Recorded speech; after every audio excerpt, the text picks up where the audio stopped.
मोहसिन नकवी के बयानात ने एक मुसीबत अजीब सी डाली हुई है। मोहसिन नकवी के स्टेटमेंट का एक हिस्सा मैं आपके सामने रखता हूं। उसने कहा कि फील्ड मार्शल के अमेरिका से जितने मर्जी ताल्लुकात अच्छे हो जाएं, अगर हमारा निज़ाम ठीक नहीं होगा तो कोई फायदा नहीं। ये मोहसिन नकवी ने कहा। मेरी नज़र में ये स्टेटमेंट ही गलत है कि फील्ड मार्शल के अमेरिका से ताल्लुकात जितने मर्जी अच्छे हो जाएं, हमारा निज़ाम ठीक नहीं होगा तो कोई फायदा नहीं।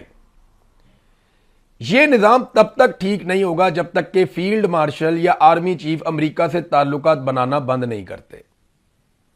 किसी आर्मी चीफ का, फील्ड मार्शल का, किसी सरकारी मुलाजिम का कोई हक नहीं है कि वो जाए और जाके एक दूसरे मुल्क के साथ ताल्लुकात बनाए। ताल्लुकात हमेशा दो मुल्कों में बनते हैं। जो अफराद के ताल्लुकात होते हैं वो अफराद के मरने के बाद या उनके इस दुनिया से जाने के बाद या उनके रिटायर होने के बाद या उनकी हुकूमत से निकलने के बाद वो ताल्लुकात खत्म हो जाते हैं। अमेरिका के साथ रियासत पाकिस्तान को डील करना है, अपने फॉरेन ऑफिस के जरिए से डील करना है। जो गवर्नमेंट ऑफ पाकिस्तान है उन्होंने अमेरिका के साथ डील करना है, अपनी पॉलिसी के मुताबिक डील करना है। फील्ड मार्शल के ताल्लुकात का हमेशा हमें नुकसान हुआ। एक ये तो एतराफ किया मोहसिन नकवी ने कि फील्ड मार्शल ने अमेरिका से अपने अच्छे ताल्लुकात बना लिए हैं। और याद रखिएगा, जब भी किसी जर्नैल ने अमेरिका के साथ अच्छे ताल्लुकात बनाए हैं, पाकिस्तान ने उसकी कीमत चुकाई है। अयूब खान के ताल्लुकात अमेरिका के साथ बहुत अच्छे थे।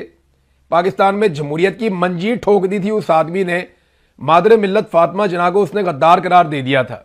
बेड़ा गर्क किया पाकिस्तान के सारे जमहूरी कल्चर का। याया खान के अमेरिका के साथ अच्छे ताल्लुकात थे, पाकिस्तानी दो टुकड़े कर दिया इन्होंने। फिर बड़े अच्छे ताल्लुकात अमेरिका के साथ जो ज़िया-उल-हक के ताल्लुकात थे वो किसी के भी नहीं थे। अमेरिकन पाउंड होके पीते थे ज़िया-उल-हक के, और ज़िया-उल-हक के दिए हुए तोहफे पाकिस्तान आज भी भुगत रहा है। क्लाशनकोफ हो गई, मनशियात हो गई, जहाद हो गया, जंग हो गई, आग लगी हुई है, वो सारा तब से हमारे पीछे है। एक जनरल मुशर्रफ, अमेरिका उससे बहुत खुश था। वो अमेरिकन लड़ाई लड़ रहा था सबसे पहले पाकिस्तान का नारा लगा के। अमेरिका उससे भी बड़ा राजी था। और पाकिस्तान की जब कभी किसी जर्नैल के ताल्लुकात अमेरिका के साथ बने हैं ना, उसका नुकसान हमेशा पाकिस्तान को हुआ है। आज ये फील्ड मार्शल ने अमेरिका के साथ जाती ताल्लुकात बना लिए ना, पाकिस्तान को लगातार नुकसान हो रहा है।